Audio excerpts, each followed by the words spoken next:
What's up everyone? Welcome to the video.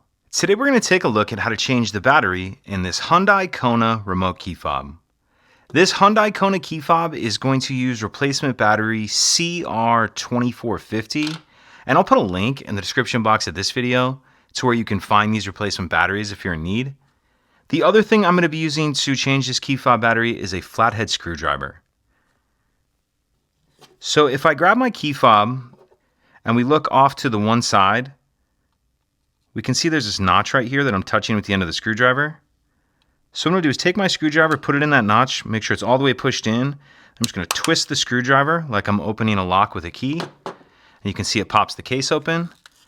Go ahead and pull the case the rest of the way apart, and we can see our battery right here. And this battery will just push out of that clip. It'll slide out like that.